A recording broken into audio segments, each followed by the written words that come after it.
Alright y'all, welcome back to the channel and to some more turkey patterning. And I've really got an interesting one out here today that I say this a lot, but I really don't know what this is going to actually do here. So I really don't know what to expect out of this one. It's definitely something kind of completely different here, but we're going to find out today one way or the other. So for the load I've got out here today are some of these. Now, if you've been following along with the turkey pattern test, you might remember what these are. These are not some old Ranger shells. If you can see there on the top, there's handwritten in marker 1.5 ounces of number 4. These are my grandfather's hand-loaded turkey shells from somewhere in the mid-80s, I believe. And on top of that, they're not just usual shells either. They're these old paper shotgun holes here. So really interesting and not something you really see anymore. Now, we're not going to pull one of these apart in today's video. However, I will post some pictures up here as we're taking a look at things real quick of what these shells actually had in them. It is 1.5 ounces of 4s, and they have this clear, it's not even really a wad, it's this clear little piece of plastic that he hand cut out, and it just wraps around the shot in there. It's really pretty interesting, and it's definitely not loaded like a usual turkey load, but I do know that this is what he used for turkeys. So for the setup I've got out here today, I brought out the Remington 1187 again. However, I threw in this choke. Now you probably won't be able to see it all that great because of the morning glare, but this is an old Remington super full straight rifled turkey choke. I'll put the picture up here of what this choke actually looks like on the inside. It's pretty interesting. It does have the straight rifling down it. And we've tested this choke before, and it's given us some pretty promising and pretty surprising patterns sometimes. But with that being said, since these loads really don't have a quote-unquote wad, I don't know how the straight rifling is going to play with these. It may throw a fantastic looking pattern.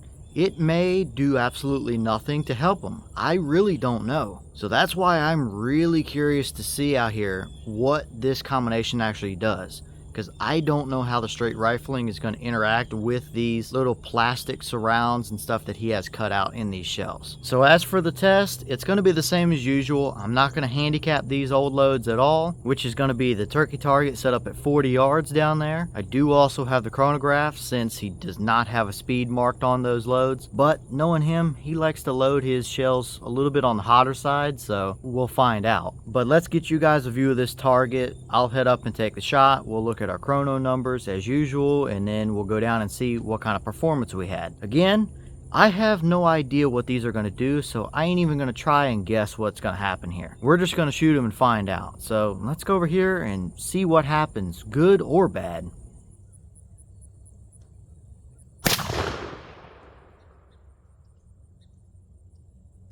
Okay, so that shell gave us 1187 through the chrono. So not quite as fast as I thought it might be, but pretty much right on the money, right close to that 1200 where I would usually like a turkey load to be. So it looks like he loaded these things pretty well as far as powder and performance goes, but how did they actually shoot down range? Let's go down and take a look at it here.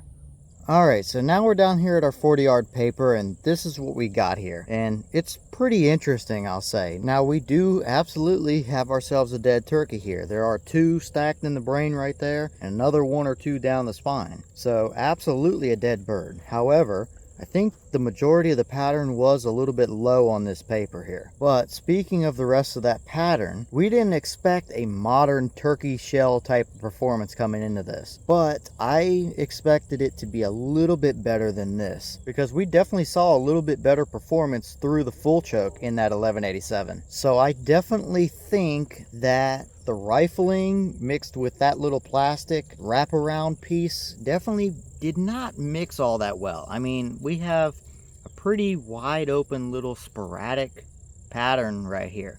It's not unusable. It would get the job done, but it definitely opened up more towards what a waterfowl pattern would kind of look like here. So I think that kind of answers the question here, that the straight rifling in that choke didn't quite get along with these here. But at the end of the day, we would have still had a dead turkey here, so I guess we just take it for what it is for this test.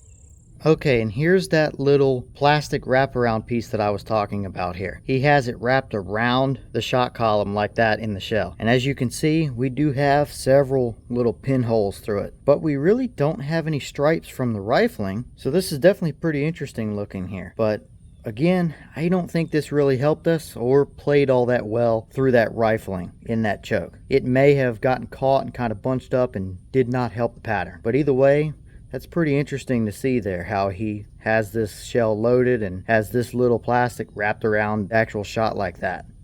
Alright y'all, well, what did you think about that performance there? It's definitely nowhere near a modern turkey load, even though it is 4s, and we know how tricky 4s can be to really get the pattern well. But on top of that, we did see better performance through the full choke in that gun. So I definitely don't think that the straight rifling in that choke helped us out any here. And like I said coming into it, I didn't know what to expect. It could have been a great pattern, it could have been a not so great pattern, kind of like this really. But at the end of the day, we did have a dead turkey here, so it would have done the job. So after it's all said and done, what do you guys think about it? It's definitely not the best we've seen out of that load so far, but I want to put it through some more stuff, so let me know what kind of chokes you might want to see it through. So as always, leave your thoughts down in the comments below. Let me know what you think about it and what you might want to see me do with some more of these loads. And we do also have an Instagram that I should mention as well, where you can see kind of sneak peeks and stuff to what we're testing out here. If you would like to go check that out, I'll leave the link in the description for you. But with that being said, I've got another test or two to film out here today for y'all, so I'm going to jump back to it, and I'll see y'all in the next one.